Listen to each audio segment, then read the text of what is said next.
I'm joined now by Toby Fricker from Amman. He's the UNICEF spokesman. Toby, thanks very much indeed for joining us. First of all, children always suffer in war. We know that. It's a fact. It's a reality. But the numbers this time are extraordinary, are they not? They are. The numbers are horrific. I mean, you said earlier it's World Children's Day, and it's a very sad World Children's Day because we now know or seen the reported numbers of around 5,000 children killed. And we still have children who were abducted, being held hostage, and the situation's just getting worse. Which is why, as your previous guest said, the first thing we need now is an immediate humanitarian ceasefire, because we need to save lives. We need to stop the killing of children and the injuring of children.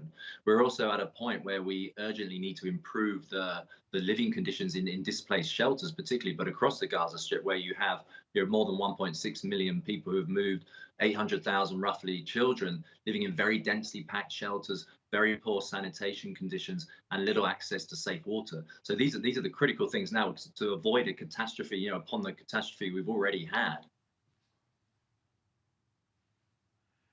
And of course, we have this issue of food and water, and the lack of food and water, or the difficulty finding decent food and clean water in an area which is densely populated. And that within that, we entertain all sorts of concerns about disease and malnutrition and dehydration and all the rest of it. And that affects everyone. That's a lot of people that might well be affected by that.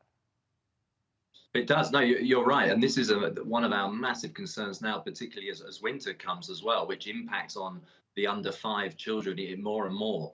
These are children who have missed routine immunizations, for example. These are people where you have maximum 3 liters of water per day, and the emergency threshold that we push to reach is 15 liters per day. So we're way below that already, and it could get worse. UNICEF runs a desalination plant that we've had in the Gaza Strip for a number of years. It's still functioning, but at very minimal capacity, and we need to keep those plants running. We need to get the fuel to those plants. We need to get the technical capacity, the operations to keep running. Otherwise, we will have an even worse situation. But at the same time, we have the shelters where the sanitation conditions are very, very bad. You have one toilet for around 500 people. You have the risk of waterborne diseases where the sewage contaminates the water.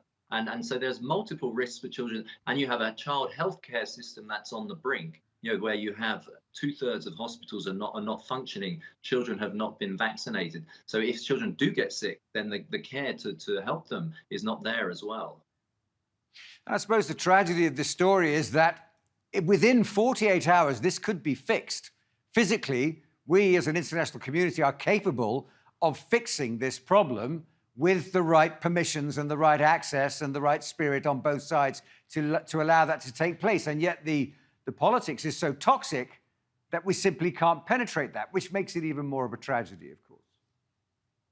Yeah, you're right. I mean, we can have an immediate humanitarian ceasefire. I mean, this has been going on too long. There's way too many children being killed, being injured. It's a tragedy for everyone. We've seen hospitals in the middle of the war zone, becoming the story almost, which in itself is a tragedy. We've had the tragedy of children killed in Israel, the children abducted, and it can stop. It can stop immediately. At the same time, we can scale up the amount of life-saving aid that comes into the Gaza Strip, immediately, bringing in those supplies, getting them to the shelters as quickly as possible, getting them to wherever in the Gaza Strip that children and civilians need the most. So there's a lot we can do, and that's why we need urgent action. Toby Fricker, thanks very much indeed. Toby Fricker there, live for us from Amman.